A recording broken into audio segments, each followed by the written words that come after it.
coming to the stage next, a really funny guy. I met him a few months ago, and I've seen him all around since, working really hard. He's going to make you laugh. Give it up for Joseph Nay.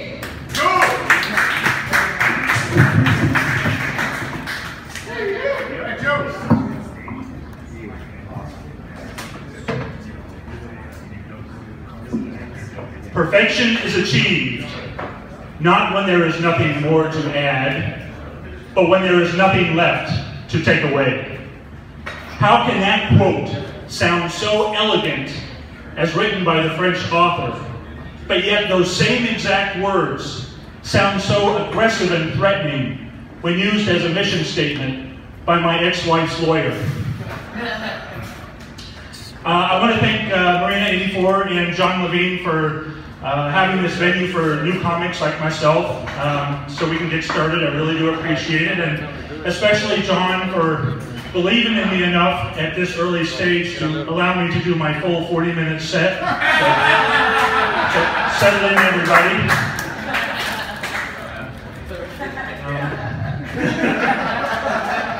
You know it's going to be a tough crowd when you get heckled by the host.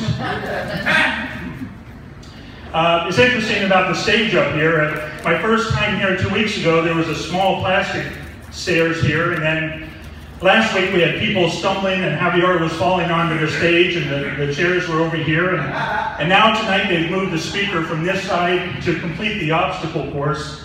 I think Jon's trying to create the comedy Olympics here. He's going to score us on our set on stage and then also on our dismount from the stage. Tonight it looks like a 3.6 degree of difficulty. I am relatively new to this, and my initial results were inconclusive. I wasn't able to judge the response of the audience. My very first joke was about Malaysian Flight 370, and to this day I still don't know if it landed.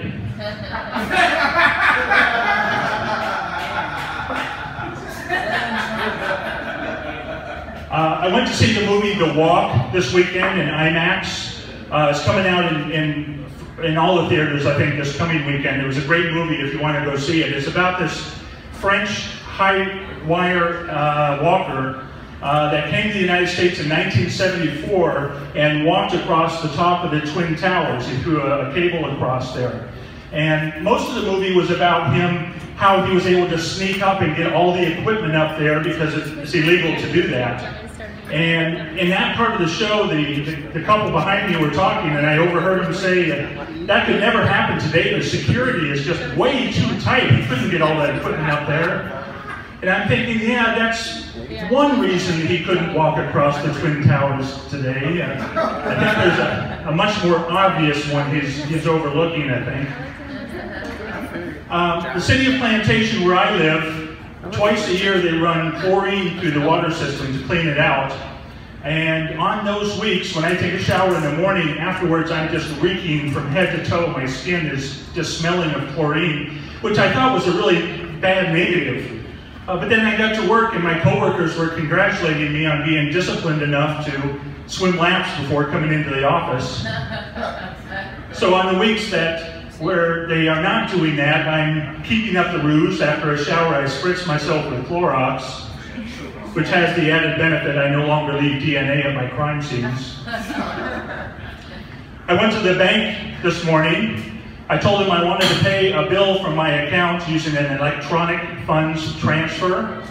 They said, "I'm sorry, Mr. Nay, you can't do an EFT because your account has nothing LEFT." Which I wouldn't have minded so much, except when he emphasized the L, he did this. Which was pretty ballsy on his part because I'm obviously gangsta.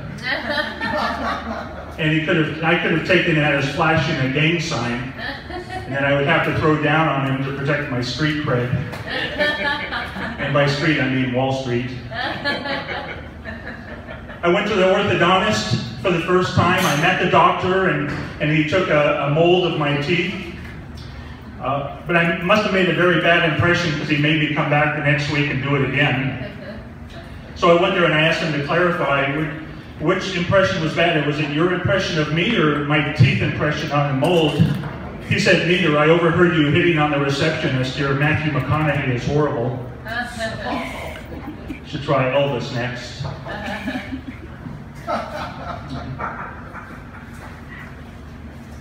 I should have kept that one in my pocket.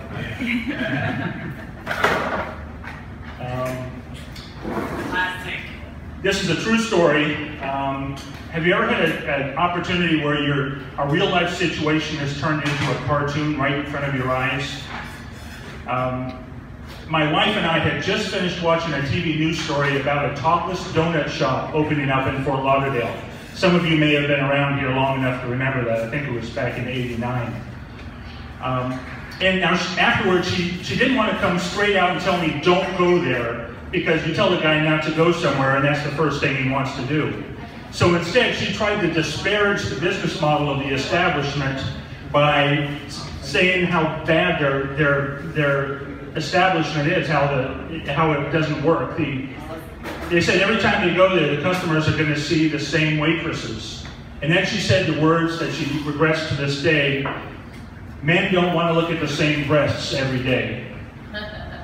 As the last syllable exited her mouth, she realized what she had said, and it turned into a Tom and Jerry cartoon. Her jaw dropped down to here, her tongue rolled up like a carpet, steam out of her ears, her eyes bulging like this. And her words that she regrets to this day are hanging up in a chat bubble that she tried to grab and pull back into her mouth. And then an anvil fell on her head. Now, I'd be willing to bet that just about most everybody in here knows what an anvil is, but not one of you are probably a professional blacksmith. And who do we have to thank for that? Is cartoons. That's why in my high school commencement speech, I thanked for my education, my teachers, my faculty, and Wile E. Coyote. Thank you very much.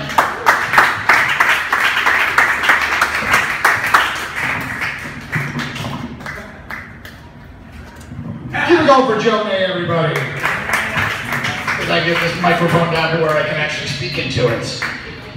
You guys got a great crowd so